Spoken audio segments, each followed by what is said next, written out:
नमस्कार साथियों। अगर आपका भी बैंक अकाउंट इन बैंकों में खुला हुआ है जिनकी फ़ोटो आपने थंबनेल पर देखी होगी, यानी कि SBI, state bank of India, Punjab national bank, bank of Baroda और भी कई सारी बैंक, अगर आपका अकाउंट इन बैंकों में खुला हुआ है तो इन सभी बैंकों ने अपने ग्राहकों के लिए 5 नए नियम जारी करे हैं जो आज आपको इस वीडियो में जानने को मिलेंगे। तो वीडियो को ध्यान से देखिएगा क्योंकि आज की जो वीडियो है वो काफ़ी ज़्यादा इन्फॉर्मेटिव होने वाली है। तो चलिए सबसे पहले अपनी इस वीडियो को स्टार्ट करते हैं। सबसे पहले यहाँ पर आप लोग को लेकर के आ चुके हैं अपने मोबाइल फ़ोन की स्क्रीन पर, और यहाँ पर देखिए आप लोग पढ़ पाओगे, लिखा है एसबीआई, पीएनबी, बीओबी, यानी कि ये इन तीनों ही बैंकों की तरफ से जो नए नियम आए हैं 2025 के, उसमें हर बदलाव की पूरी जानकारी आज आपको इस वीडियो में देखने को मिलेगी। नंबर 1 पर हो जाता है फिक्स्ड डिपॉजिट और सेविंग अकाउंट, यानी आपका अगर सेविंग अकाउंट यानी नॉर्मल बचत खाता अगर आपको खुला हुआ है या फिर आपने एफडी करा रखी है तो ये आपके लिए ज़रूरी खबर है, क्योंकि एफडी की जो ब्याज दरें हैं एसबीआई, पीएनबी और बैंक ऑफ बड़ौदा समेत कई बैंकों ने 1 से 3 साल की एफडी पर ब्याज दरें घटा दी हैं। आपके लिए जानना बेहद ज़रूरी है, क्योंकि आपको बता दें जो एफडी होती है वो 3 साल की होती है, 1 साल की होती है, 5 साल की होती है और 7 साल की होती है। तो जो 1 से 3 साल के बीच की अगर आपने एफडी कराई है तो उस पर ब्याज दरें जो है हाल ही में घटा दी गई हैं, जबकि 5 साल या उससे ज़्यादा की एफडी अगर आप करवाए हुए हो और सीनियर सिटीजन हो तो आपको 0.50% तक का ज़्यादा ब्याज मिलेगा। सेकेंड आता है सेविंग अकाउंट वालों के लिए। एसबीआई ने मिनिमम बैलेंस की लिमिट भी घटा दी है, जिससे छोटे ग्राहकों को राहत मिलेगी।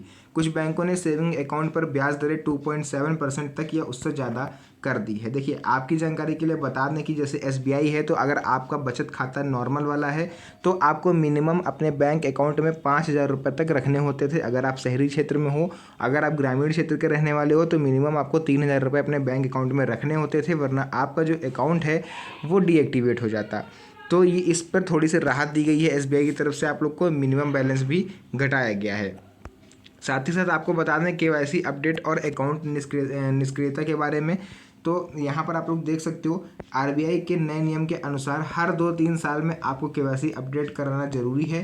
अगर 2 साल तक कोई ट्रांजैक्शन आपने नहीं किया अपने अकाउंट में तो आपका खाता निष्क्रिय यानी कि इनएक्टिव हो सकता है। केवाईसी अपडेट ना कराने पर बैंक अकाउंट फ्रीज हो जाएगा और आप अपने पैसे जो है वो नहीं निकाल पाओगे या फिर जमा भी नहीं कर पाओगे, उसमें आपको दिक्कत आ सकती है। थर्ड यहाँ पर आता है एटीएम और यूपीआई ट्रांजैक्शन को लेकर के भी कुछ रूल्स आए हैं। एटीएम में क्या आया है, देखिए आप फ्री ट्रांजैक्शन की लिमिट जो है वो घट गई है। लिमिट के बाद हर ट्रांजैक्शन पर 20 से 25 रुपये तक एक्स्ट्रा चार्ज लगेगा। यानी कि अभी क्या है कि आप लोग ऐसे एटीएम से अपने बैंक से आप 3 बार महीने में पैसे निकाल सकते हो, उसका कोई चार्जेस नहीं लगेगा। बट 3 बार से ज़्यादा अगर आप चौथी बार पैसे निकालने जाओगे तो प्रति ट्रांजैक्शन आपको 20 से 25 रुपये एक्स्ट्रा देने होंगे। यूपीआई, आरबीआई ने यूपीआई ट्रांजैक्शन के लिए नई लिमिट और सिक्योरिटी फीचर्स लागू किए हैं। अब यूपीआई से एक दिन में ट्रांजैक्शन की लिमिट और ओटीपी पिन वेरिफिकेशन अनिवार्य कर दिया गया है। यानी कि अगर आप यूपीआई के थ्रू लेन देन करते हो तो आपको ओटीपी और या फिर पिन वेरिफिकेशन अब करवाना पड़ेगा। अगर ये आप नहीं करवाओगे तो आप अपना जो ट्रांजैक्शन है वो नहीं कर पाओगे। उसके बाद कैश ट्रांजैक्शन और टैक्स को लेकर के भी देखिए क्या अपडेट आया है। 50,000 या उससे ज़्यादा की कैश डिपॉजिट या निकासी के लिए पैन या आधार देना जरूरी है। यानी कि अगर आप 50,000 रुपये या उससे ज़्यादा रुपये निकालने जा रहे हो बैंक, तो भैया पैन कार्ड अपना जो है और आधार कार्ड साथ में लेकर के जाना, क्योंकि इसके बिना अब आपको पैसे नहीं मिलने वाले। महीने में 20 लाख या उससे ज़्यादा कैश निकालने पर टीडीएस कटेगा। यानी कि अगर एक महीने में 20 लाख रुपए आप निकालने जा रहे हो कैश अपने बैंक से तो आपको उसमें टीडीएस भी देना पड़ेगा। ये हर बैंक में अलग अलग परसेंट के हिसाब से होता है, तो इस पर कोई कंफर्म जानकारी नहीं है। इससे टैक्स चोरी रोकने में मदद मिलती है। उसके बाद देखिए माइनर अकाउंट और डिजिटल बैंकिंग, इसमें क्या अपडेट है।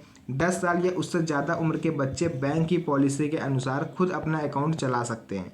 डिजिटल बैंकिंग में फिशिंग से बचने के लिए आप सिर्फ बैंक इन या FIN.in डोमेन वाले लिंक ही मान्य होंगे। तो ये सब चीज़ें आप लोग देख सकते हो। उसके बाद देखिए SBI, PNB, bank of Baroda new rules 2025, इसके असर क्या होंगे और इसका फ़ायदा क्या होगा।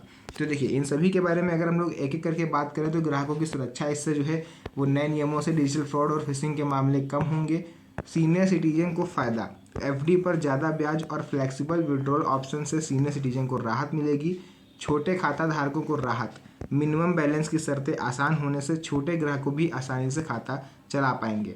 टैक्स चोरी पर रोक, कैश ट्रांजैक्शन लिमिट और टीडीएस नियम से टैक्स चोरी पर लगाम लगेगी।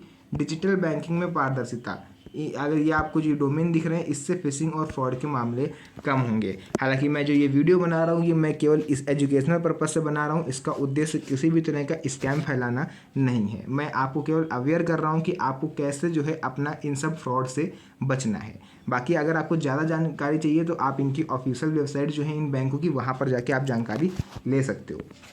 साथ ही साथ देखिए SBI, PNB और बैंक ऑफ बड़ौदा के जो न्यू रूल हैं उनके हिसाब से अब क्या होगा और ग्राहकों को क्या करना चाहिए। समय पर अपना eKYC अपडेट कराते रहें। FD सेविंग अकाउंट की जो नई ब्याज दरें हैं उसको ध्यान में रखें। ATM UPI ट्रांजेक्शन लिमिट का ध्यान रखें। कैश ट्रांजेक्शन करते समय पैन आधार अपने साथ रखना है आपको। अगर ये नहीं करोगे तो आपको 50,000 रुपये से ऊपर तक की जो होते हैं पैसे वो आप नहीं निकाल पाओगे। डिजिटल बैंकिंग करते समय सिर्फ आधिकारिक वेबसाइट या ऐप का ही इस्तेमाल करें। यानी कि अगर आप लोग ऑनलाइन नेट बैंकिंग करते हो तो आपको केवल ऑफिशियल वेबसाइट को ही ध्यान में रखना है, ऑफिशियल वेबसाइट से ही करना है और किसी फ्रॉड से आपको नहीं करना है। बच्चों के अकाउंट के लिए बैंक की पॉलिसी एक बार आपको ज़रूर से पढ़नी चाहिए। उसके बाद देखिए SBI, PNB, bank of Baroda new rules 2025 के बचाव के तरीके। KYC अपडेट, समय पर KYC डॉक्यूमेंट्स बैंक में जमा कराएं। ATM UPI limit, transaction limit का ध्यान रखें और फालतू खर्च से बचें। डिजिटल बैंकिंग केवल आधिकारिक वेबसाइट करें। कैश ट्रांजेक्शन ये सब मैंने आपको ऑलरेडी बताया हुआ है। फिलहाल देखिए जो भी 5 नियम आए थे मैंने पूरा आपको क्लियर एक एक करके सारे नियम समझा दिए हैं। अगर अब वीडियो पसंद आई हो तो वीडियो को लाइक करिएगा और साथ ही साथ अपने दोस्तों, यार, रिश्तेदारों के साथ इस वीडियो को शेयर करिएगा जिनका किसी भी बैंक अकाउंट में अकाउंट खुला हुआ है, क्योंकि उनके लिए ये सभी नियम जानना बेहद ज़रूरी है। तो फिलहाल के लिए आज की इस वीडियो को हम लोग यहीं पर एंड करते हैं। मिलेंगे आप सभी से नेक्स्ट वीडियो में एक और अच्छी इंटरेस्टिंग मज़ेदार वीडियो के साथ। तब तक के लिए धन्यवाद। जय हिंद।